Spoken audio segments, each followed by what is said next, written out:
itu untuk apa? Untuk investasi. Investasi itu dalam bentuk apa ya?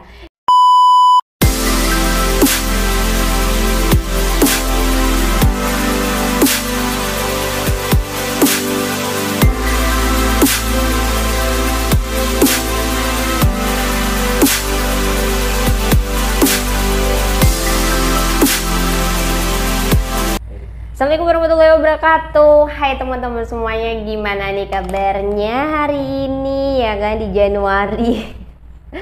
Semoga baik-baik aja ya. Nah, kesempatan kali ini nih aku mau membahas mengenai bagaimana caranya mengatur keuangan secara pribadi. Kemarin sempat aku bahas secara singkat di Instagram dan banyak teman-teman yang minta untuk dibahas secara panjang. Makanya ini aku buatin di YouTube-nya ya.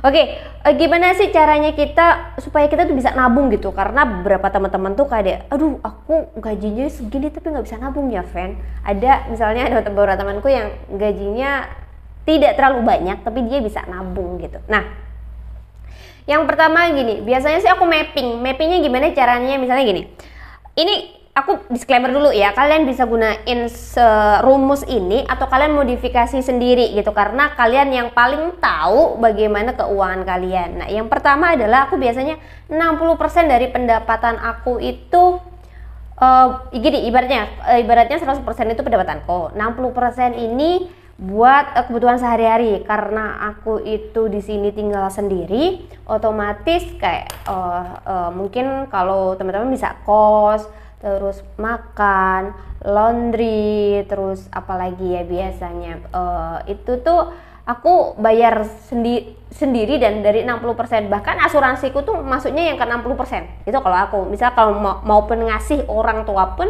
aku ngambil dari 60% itu. Berarti kalau misalnya 60%-nya kalian dikit, bukan dikit sih, maksudnya pokoknya intinya 60%-nya itu udah mencakup semua kebutuhan sehari-hari. Terus yang kedua, misal ada yang namanya 10%. 10% itu tabungan dadakan. Tabungan dadakan ini tabungan yang semasa-masa kalian bisa ambil.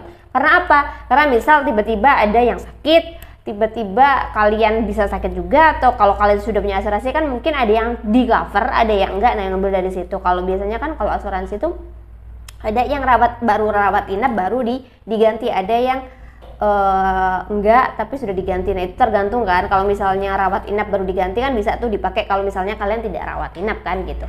Terus misalnya ada apa lagi ya, kalau misal mungkin motor kalian rusak ya kan, nah itu bisa diambil dari uang-uangan dadakan kayak gitu. Terus habis itu 10%-nya untuk investasi leher ke atas.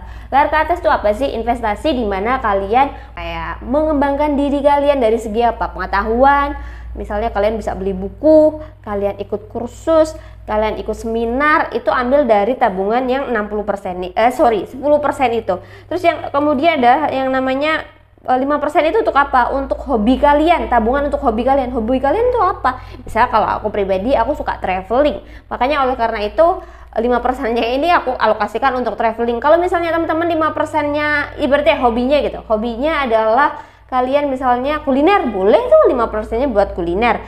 Atau apalagi sih hobi apa ya, hobi orang misalnya buat olahraga, boleh tuh 5%-nya buat misalnya beli baju olahraga kalian. Atau mungkin untuk kalau misalnya kalian suka tenis ya buat beli peralatan tenis nantinya. Atau misal kalian suka golf, boleh lah golf gitu.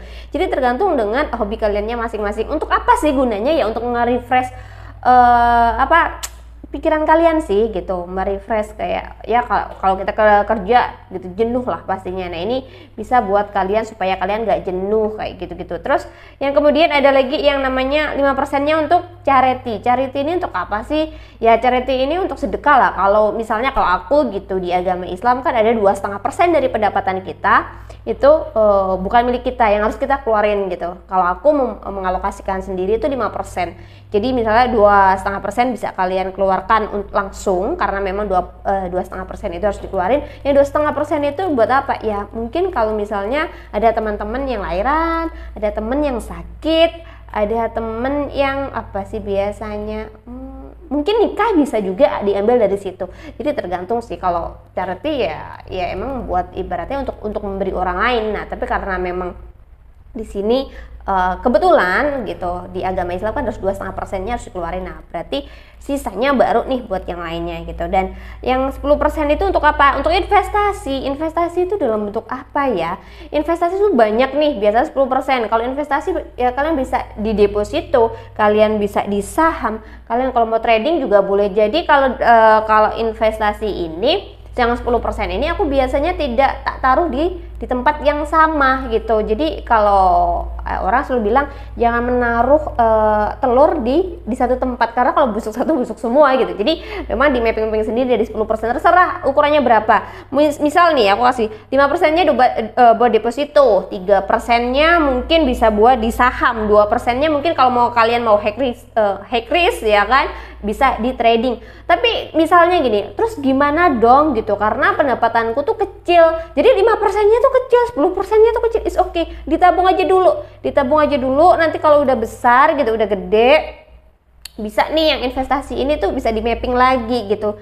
Jadi nggak harus yang jadi kayak misalnya sebulan ini langsung dialokasikan, enggak, kalian tabungin dulu, nanti kalau udah kira-kira udah bisa dibuat beli saham, bisa dibuat beli buat didepositukan, karena kan biasanya deposito tuh memang ada minimalnya. Nah kalian bisa tuh baru kalau sudah dapat memenuhi kalian depositukan gitu. Jadi supaya apa ya, supaya kalian bisa mengkontrol gitu. Terus gimana nih kalau misalnya ada temen yang tiba-tiba mau pinjem nah ini dia, pinjem itu kalian bisa dari uang yang misalnya kayak buat hobi kalian, kalau kalian bisa kalau kalian masih bisa mengikhlaskan gitu, tapi jangan 100% sih menurutku gitu, karena ya kalian bisa lihat sendiri lah banyak kasus yang seperti itu. Terus kalau aku sih biasanya kalau ada temen yang pengen itu tuh kayak aku lihat dulu sih seurgent apa gitu. Kalau memang urgent ya aku akan bantuin, tapi aku tidak akan mengotak-atik dari tabungan yang lainnya. Entah aku ngambil dari 60% yang harus buat hidup sehari-hari atau 5% dari travelingku gitu. Kalau 60% kalau memang aku masih bisa ya oke, doat gitu. Terus gimana nih kalau misalnya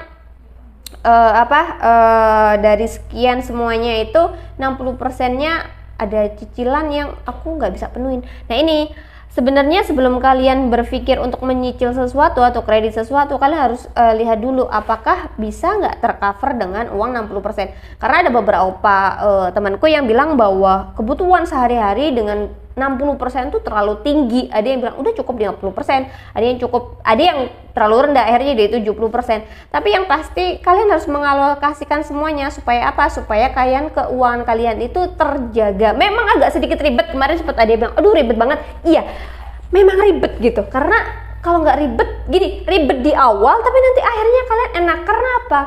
Karena gini, akhirnya kalian tidak, ibarat kayak mau beli sesuatu tuh kalian sesuai dengan kemampuan kalian mampu atau tidak. Kalau kalian belum mampu ya udah kalian hold dulu. Itu dari segi kesabaran dan sebagainya. Banyak orang yang sekarang ini keuangannya amburadul, finance-nya amburadul karena apa? Karena mereka tidak bisa menahan diri. Itu aja sih teman-teman. Mungkin kalau memang teman-teman mau ada yang tanya, boleh komen-komen di bawah, atau mungkin ada yang mau kasih saran, ya boleh, silahkan aja. Thank you sudah melihat video ini sampai selesai. Jangan lupa di like, subscribe, dan komen. See you. Assalamualaikum warahmatullahi wabarakatuh.